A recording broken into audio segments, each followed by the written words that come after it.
Welcome back to DMS video classes.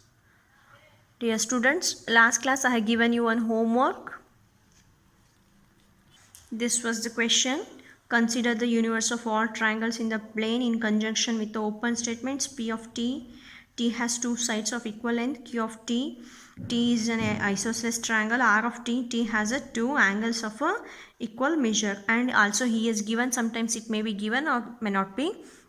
That is XYZ was a triangle which was represented using a arbitrary variable C.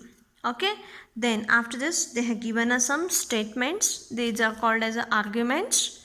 Okay, so first argument was, if a triangle XYZ, there is a no pair of angles of a equal measure, we have represented negation of R of C. Only this will be given, and we have converted that one in terms of symbolic statements. This one also I have explained. You can just go through previous video.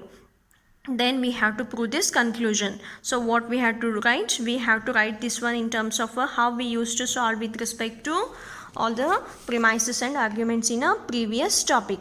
Okay, so first we have to write here steps and reasons. Again, we can apply here all the laws of the previous, that is facts, logical laws of logic, then all the interference rules. Okay, along with whatever the facts we want. And just now we not just now, previous class we have learned, that is law of universal specification. Okay, so that one also we can use over here. Okay, so we'll go on solving these things. So first one, for all T, P of T implies Q of T is there, right? So it is in terms of open statement. Okay, we have to convert this one to specifical. So we have to convert this one into specifically our XYZ. So for all T, P of T, what I'll be doing? Just I'll write down. Then from the rule of universal specification, I'll write P of C implies Q of C. Then next what I'll write? Next primitive statement, whatever it is there, I'll be writing again for all T. Q of T implies R of T is there. So this one also I have to convert to specifically to our XYZ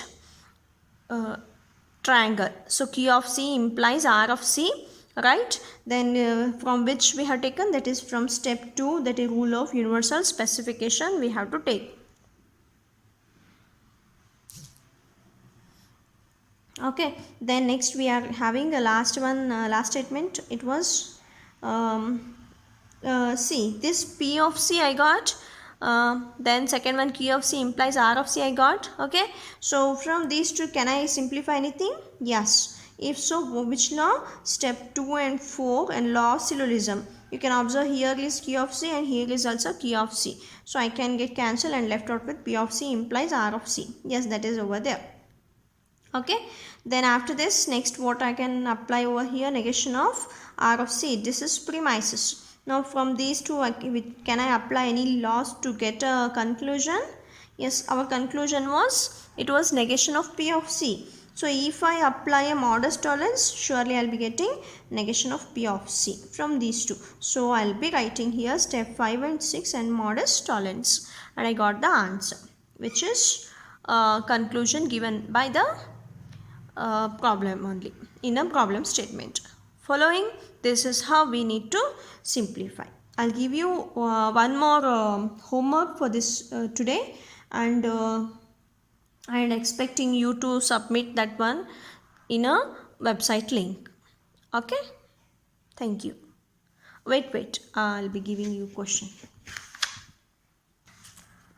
Consider the universe to be made up of the entire student body at particular college. One specific student, Mary, designated by M. Okay, so what we are having? We are having a one student named with a Mary, and we are going to represent that one M.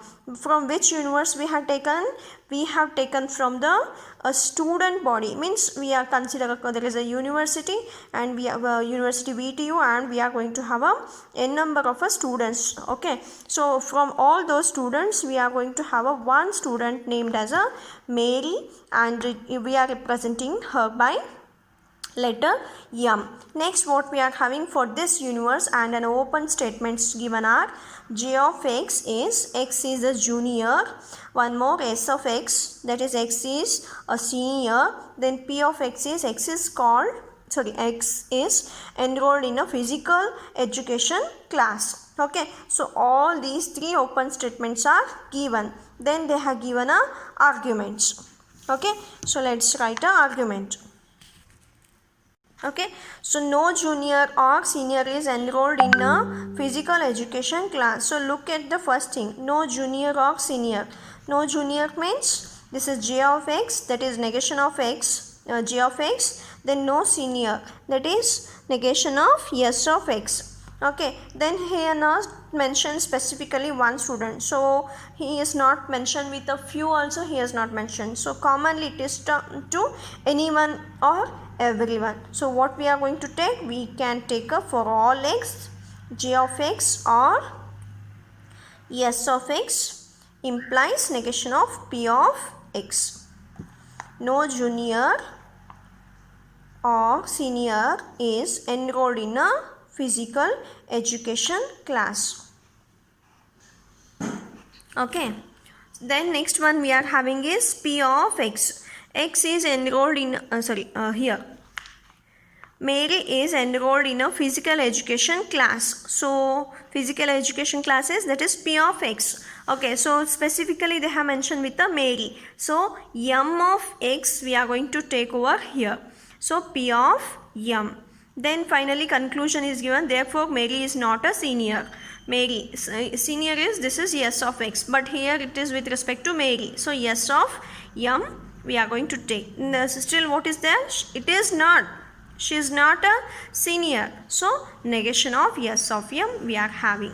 Now this has been given. So what we have to do? We have to write it. Two arguments are given. Two premises we can consider, and we have to get the conclusion. We can use any number of laws. It is not mandatory the same laws we have to use. It's your thinking and your logic. Preferably think such a way that you should get a conclusion. That is how you need to simplify. Again you are going to solve this and you are going to upload this one in a website. Thank you.